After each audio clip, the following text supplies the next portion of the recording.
est-ce que cette façon d'agir de Bahouri est due à l'indifférence, comme vous le dites, du bureau politique à son égard? Non, ce n'est pas forcément ceci qui explique cela. Mais troisième élément, Bahouri étant à l'extérieur du pays, devait être tenu, parce qu'en tant que membre de premier ordre du parti, devait être tenu au courant des décisions du parti.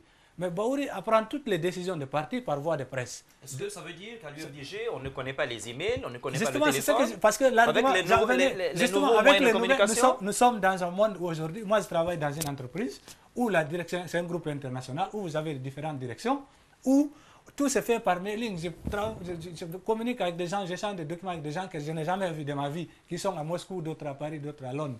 Aujourd'hui, nous sommes à l'ère des technologies de l'information et de communication. Le monde est devenu un petit village. On ne peut pas me dire qu'il n'y a pas un moyen pour faire parvenir à Bahouri les décisions et de prendre son avis lors des décisions de ce parti. Bahouri est complètement exclu de ce parti, il n'est pas consulté. Quand il apprend les choses par voie de presse, il est libre, le statut de parti lui reconnaît la liberté de donner son opinion. Et puisqu'il n'y a pas eu un canal par lequel il a reçu l'information, c'est par voie de presse, il est obligé de passer par ce canal. Est-ce qu'il est arrivé parfois que, avant d'envoyer ses contributions dans la presse, est-ce que parfois il a fait des adresses directement, notamment au bureau politique national est-ce qu'il écrit, par exemple, aux instances de parti pour se faire entendre? Non, l'initiative ne devait pas venir de Bahouri, c'est le contraire. Quand une décision est prise au sein du parti, on suppose qu'il y a une organisation à l'interne qui permet à tout le monde d'être notifié dans quel que soit l'endroit du monde où vous vous trouvez, dès que vous êtes, tant que vous occupez certaines fonctions de bureau politique ou de conseil politique. Donc vous pensez que c'est fait sciemment, qu'on l'exclut sciemment? Ça n'a jamais été fait. Donc si Bahouri aujourd'hui, partant de tout ça, il dit que ok, puisque jusque-là, on avait une direction qui non seulement est en train de diviser le parti ou qui met le parti dans l'exclusion de certains membres dans les instances de décision, arrêtons-nous, tirons les conclusions de ce qui a été fait jusque-là. Et s'il y a des responsabilités, situons les responsabilités. S'il y a des sanctions à prendre, qu'on prenne les sanctions. Talibari, une question à notre invité. Monsieur Aïdara, Bahouri, qui vit en exil, qui souffre du manque de solidarité de son parti ici en Guinée, Bahouri qui n'est informé de rien, finalement, Bahouri, oui, c'est ce que je dis. Finalement, l'enjeu, c'est la personne de Bahouri, plutôt que de véritables dysfonctionnements au sein du parti. C'est pas la personne. Donc, à vous entendre parler, on a l'impression que l'enjeu, c'est la personne de Bahouri. Je réponds à une question. Est-ce que certains vous diront, est-ce que parce que lui, bien évidemment, il a besoin de cette solidarité dont vous parlez. Oui. Est-ce que parce que lui, il n'a pas joui de cette solidarité, est-ce que parce que lui, il n'est pas, comme vous le dites, mis au courant de ce qui se passe, est-ce que, pour autant, il doit être le meneur d'une opération de casse de l'UFDG? Certains pourraient vous poser la question. Je vous assure que, soyez sûr que Bahouri n'est jamais dans une opération d'explosion ou de conduire à l'explosion de l'IFDG. Comme je disais ce matin dans une autre tribune, que l'IFDG, si l'homme a un troisième poumon, le troisième poumon de Bahouri, c'est l'IFDG. Donc, il ne peut pas contribuer, en aucune manière, il ne peut contribuer à tuer ce que lui-même il a fait. C'est l'œuvre de Bahouri dans toute sa vie. Je rappelle ici que Bahouri était l'un des plus jeunes politiciens de la Guinée en 1993, à l'avènement du multipartisme en Guinée. Il était en ce moment dans un parti qui s'appelait IFD, avec le professeur So qui a été directeur de campagne d'Alpha Condé en 1998. Et c'est la scission de ce parti qui a conduit à l'IFDG. Est-ce que le tort de Bahouri, est-ce que le tort de Bahouri, ce n'est pas de se dire, comme vous dites, il est le troisième poumon de l'IFDG, et donc s'il Bahouri ne se porte pas bien, il faut que le parti en souffre.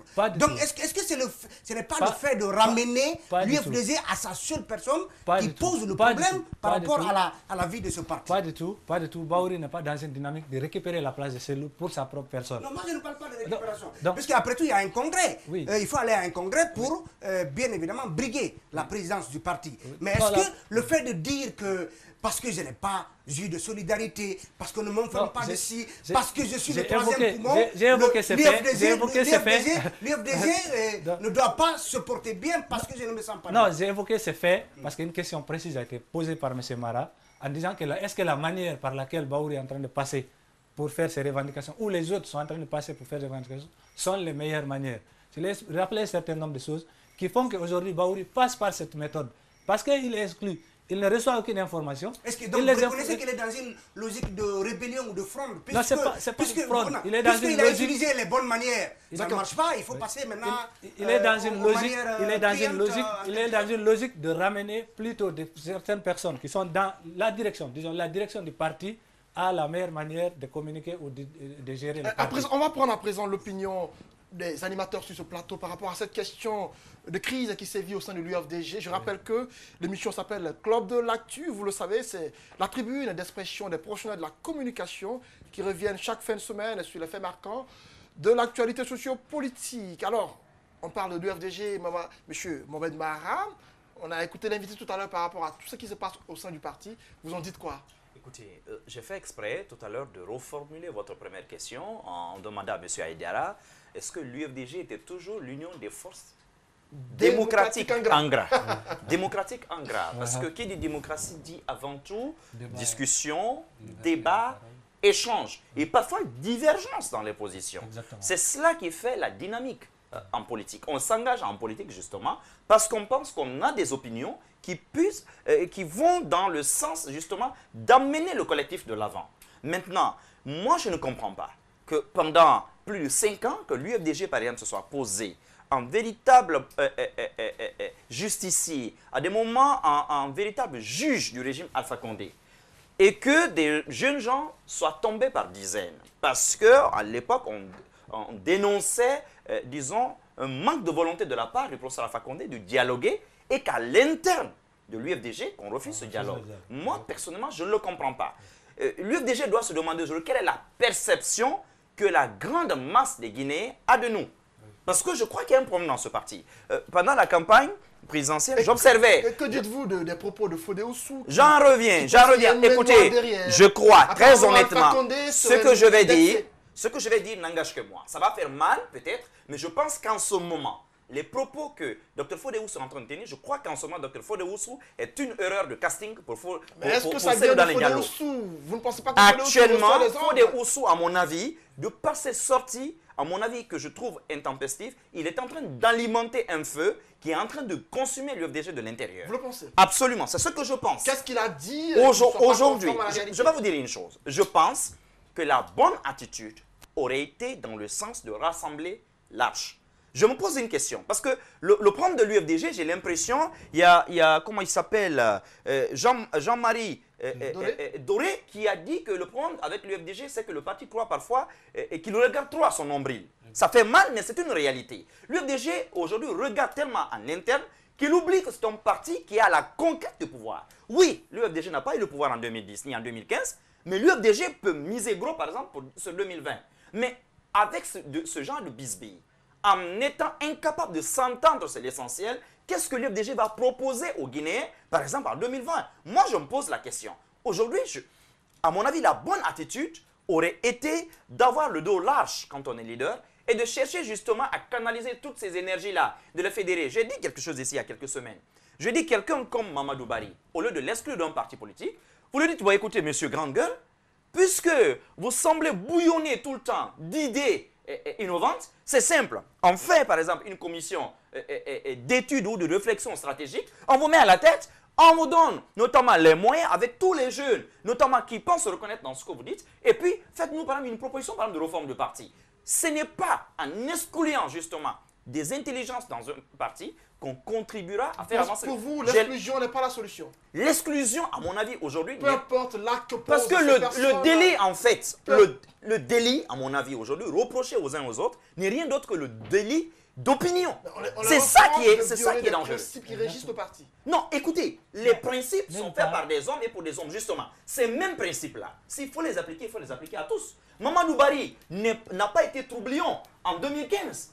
Mamadou Barry, moi, personnellement, j'ai été plusieurs fois vers lui. C'est quelqu'un avec qui, par exemple, j'ai eu à discuter plus d'une fois. Mamadou Barry a commencé à écrire, ça ne date pas d'aujourd'hui. Il y a eu des moments où il tirait à boulet rouge sur ce même Baouri. Mais en ce moment-là, on l'acclamait. La question essentielle est de savoir, est-ce qu'à l'UFDG, on peut remettre en cause ou pas la personne de celle dans les dialogues? Il ne faut pas changer le débat. Exactement. La question aujourd'hui, à mon avis, porte sur un fait. Personnellement, je pense que lorsqu'on a essuyé des échecs aussi cuisants qu'à 2 présidentielles et à une législative, Surtout à une présidentielle de 2010 où on pensait que toutes les cartes étaient en faveur de l'UFDG. La réponse adéquate, on ne peut pas dire en 2010, on nous a volé. 2013, on nous a volé. 2015, on nous a volé, alors qu'à chaque fois, ce qui s'est passé était prévisible. À un moment donné, il faut s'arrêter, il faut réfléchir. Il y a un problème de stratégie claire à l'UFDG. Ça, il faut y réfléchir. Mohamed Mara. À présent, on va écouter Talibé Bari. Talibé, on parlait tout à l'heure de Fodé Oussou Fofana, qui est l'un des vice-présidents de l'UFDG. Fodé Oussou, qu'il faut le dire, n'est pas en bonne grâce avec Bahouri depuis des années. Cellou Dalein Diallo également, c'est la même chose. Vous en dites quoi? Vous dites quoi d'abord des propos de Fodé Oussou Fofana, également de cette crise qui sévit au sein du parti? Écoutez, moi je pense que Fodé Oussou est quelque part la voix de son maître. Aujourd'hui, attendez, il est la voix de son maître. Fodé Oussou défend Cellou Dalein. Il y en a qui défendent Bahouri au sein de l'UFDG. Comme d'ailleurs M. Mousselou sur ce plateau. Mais est-ce que Fodé Oussou s'est sorti, comme M. Mara le dit, déshonore Cellou Dalein et le parti? Chacun en a son appréciation. Mais moi, il y a une question sur laquelle je voudrais revenir. L'on reproche à Cellou Dalein et aux dalénistes donc de l'UFDG d'être contre la critique, alors que Cellou Dalein critique Alpha Condé. Moi, je pense que ce n'est pas la même chose. Cellou Dalein est un opposant farouche à Alpha Condé. Il critique la gestion de Alpha Condé, la façon dont Alpha Condé gère le pays. Donc, Cellou Dalein n'est pas régi par la discipline du gouvernement d'Alpha Condé. Il n'est pas régi par la discipline du RPG dont Alpha Condé est le patron. Donc, au sein de l'UFDG, il y a une discipline de parti. Est-ce que maintenant, ceux-là qui parlent, qui critiquent Cellou Dalein, est-ce qu'ils dépassent la ligne rouge que les textes de l'UFDG ont édicté en matière de discipline, en matière de comportement au sein du parti? Ça, le débat reste ouvert. Est-ce que vous le pensez? Eux-mêmes ne les respectent pas. Attendez, je vais pour exemple, l'exclusion de Mamadou Bari, Monsieur Mara, je ne vous ai pas interrompu. Attendez, je ne vous ai pas interrompu. Ça, c'est le premier constat que je fais. Est-ce que vous pensez que la ligne rouge a été franchie? Non, c'est ce que je dis. Aujourd'hui, il y a des textes Je peux qui répondre par résistent. rapport à ça. Je pense que l'UFDG a des instances. Aujourd'hui, ceux qui ont été exclus et ceux qui sont suspendus doivent se battre pour que les instances du parti se retrouvent à tout prix, pour que les décisions qui ont été prises soient évaluées pour juger de leur justesse ou de leur part d'exagération. Ça, c'est ce que je dis par rapport aux décisions qui sont prises. Ça, c'est un. Deuxièmement, la deuxième chose que je voudrais faire observer, c'est que aujourd'hui, Monsieur Haïdara a rappelé que Mamadou Bari, qui a été exclu, hier était applaudi parce qu'il critiquait Bahouri. Oui. Vous comprenez? Oui. Alors, est-ce qu'au moment où il critiquait Bahouri, le même Bahouri, qui a toujours dénoncé la stratégie de l'UFDG, la stratégie développée par Dalein, est-ce que cette dénonciation d'alors avait lieu d'être par rapport à aujourd'hui?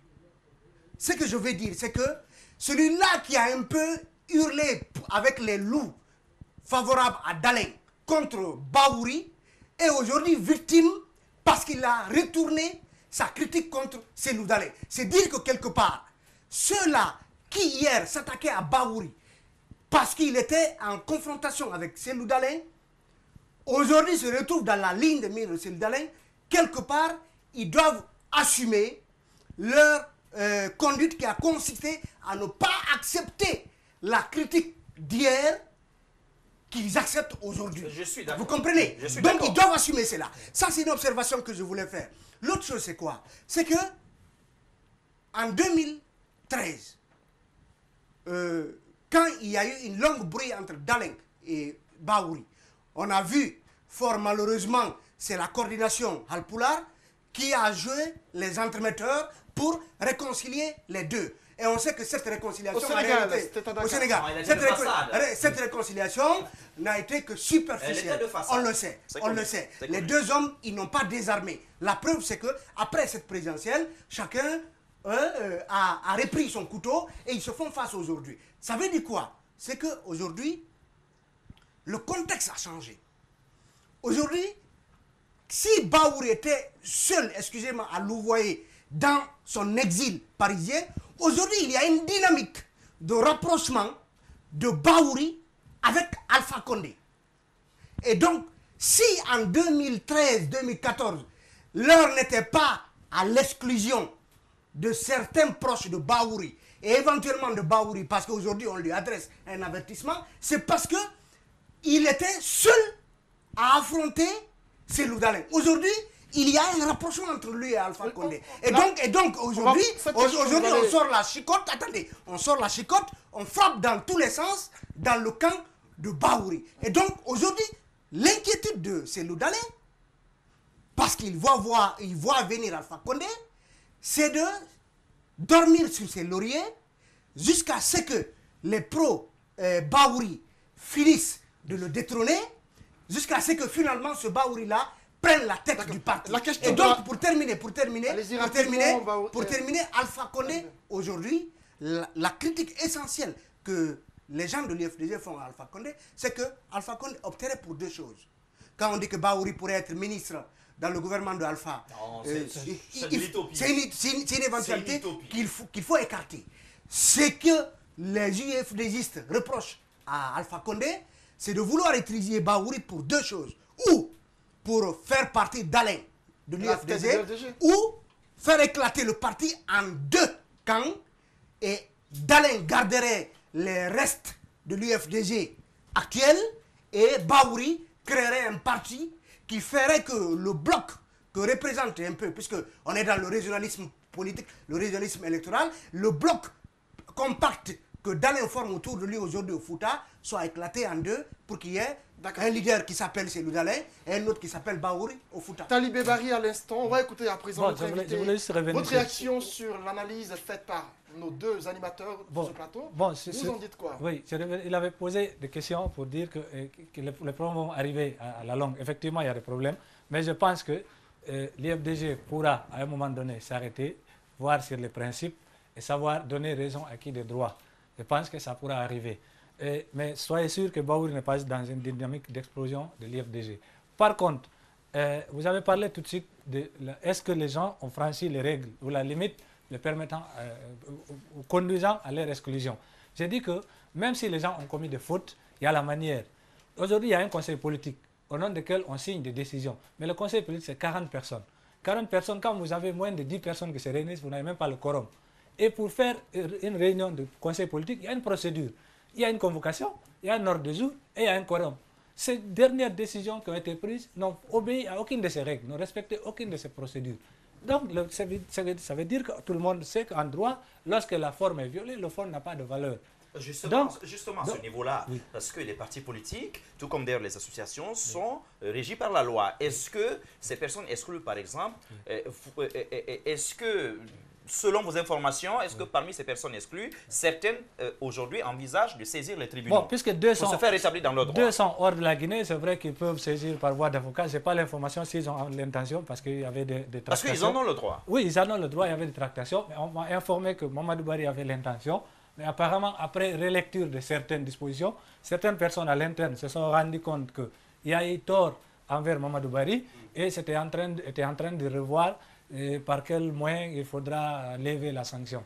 Donc c'est à ce niveau-là. On va écouter l'invité tout de suite. Je vous fais remarquer. Je rappelle aux téléspectateurs que tout à l'heure, juste après son intervention, vous allez suivre l'autre sujet du jour qui est lié au terrorisme, de la menace qui pèserait sur la Guinée, les mesures envisagées par le chef de l'État pour lutter contre. Ne quittez surtout pas, rester stationné. Je vous fais suivre aussi que Guillaume Soro et Laurent Gbagbo étaient des ennemis qui sont allés jusqu'à se faire la guerre, se retrouver l'un premier ministre de l'autre.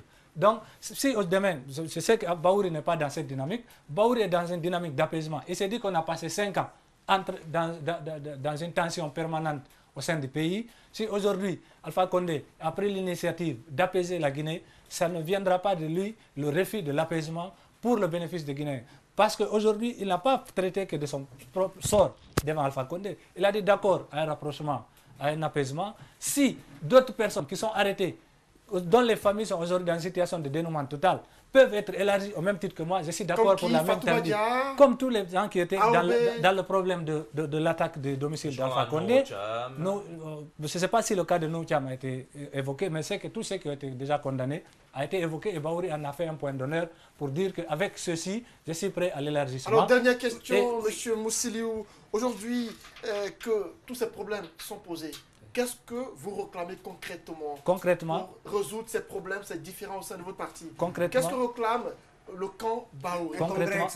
Concrètement, on réclame que le débat soit ouvert au sein de l'IFDG. Sous quelle forme? Qu'on accepte, justement, d'abord, il faut qu'on accepte qu'il y ait un débat et que les thèmes soient choisis et que les tribunes soient décidées et que les canevas soient établis et qu'on tire les conclusions et qu'on essaie de faire le diagnostic des différents échecs et envisager des perspectives.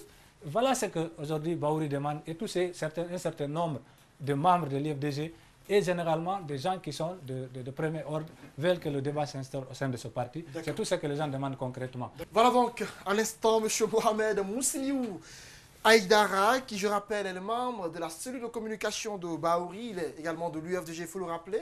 Alors, nous parlions de cette crise sans précédent, tout le monde s'accorde là-dessus, au sein du parti. À présent, on parle de terrorisme. En Guinée, on est tous d'accord qu'il y a menace terroriste dans notre pays, au regard de ce qui se passe autour de nous, la Guinée qui intervient au Nord Mali. Qu'est-ce que vous pensez de ces mesures annoncées par Alpha Condé? Alpha qui convoque le gouverneur de la ville de Conakry, on demande au chef de quartier de veiller au grain désormais. Vous en dites quoi? Écoutez, moi je pense qu'il est tout à fait normal que la Guinée soit pas en état d'urgence, mais en état d'alerte. Au regard de ce qui se passe, ce qui s'est passé en France, ce qui s'est passé au Mali, et il y a deux ou trois jours en Tunisie.